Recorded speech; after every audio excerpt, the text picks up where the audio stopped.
Joint అవుతున్నాయి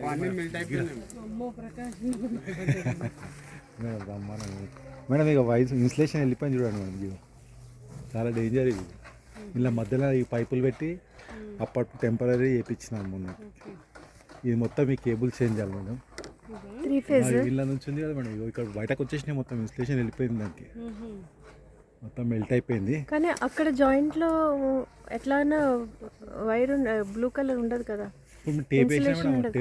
ఇక్కడ మొత్తం టేప్ వేసినా బ్లూ కలర్. అది నీ టేపా? మరి ఎక్కడ మనం మొత్తం టచ్ అయిపోతుంది. యాక్చువల్లీ ఎట్లా ఉండే మరి అవి? టేప్ వేసి మధ్యలో పైపులు పెట్టినా చూడండి. పీవీసీ ఉండేనా? దీనికి ఇన్సులేషన్ ఉంటుంది మేడం మొత్తం. ఇట్లా ఈ కోటింగ్ ఉంటుంది మొత్తం. అదే అంటున్నా, మొత్తం పోయింది. అదే అట్లా బ్లాక్ లేయర్ మొత్తం వెళ్ళిపోయింది. అది రబ్బర్ ఇన్సులేషన్. రబ్బర్ ఇక్కడ దీనికి కూడా ఉంటాయి. వీటికి టర్నల్స్ ఉంటాయి కదా మేడం. మొత్తం తీసేసి నేను టేపీ చుట్టించి మధ్య మధ్య టచ్ కాకుండా ఇక పైప్ పెట్టినా ఇక్కడ మధ్యలో కట్ట పెట్టినది చూడండి. అవునవును, సపరేట్ చేసి చేయించిన. ఏవి ఫ్యూజ్ ఈ బస్ బార్లు కూడా పోయినాయి. బస్ బార్ కాలిపోయి చూస్తున్నా మేడం. ఎక్కడ? ఈ బస్ బార్ మొత్తం బ్లాక్ అయిపోయింది. ఇక్కడ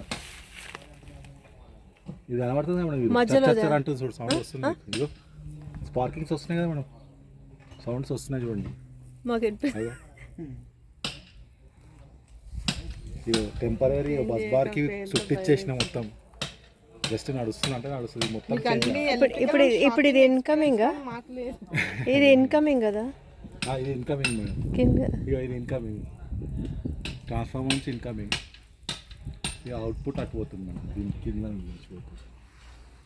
అయితే సప్లై ఇక్కడికి వచ్చింది, బస్ బార్ సప్లై ఇక్కడికి వచ్చింది. ఇక్కడే ప్రాబ్లం ఉంది. చెప్పచ్చు మేడం. ఇది మనం ముట్టడానికి లేదు మేడం. వాళ్ళే చేయాలి, అందుకే రాయాలి.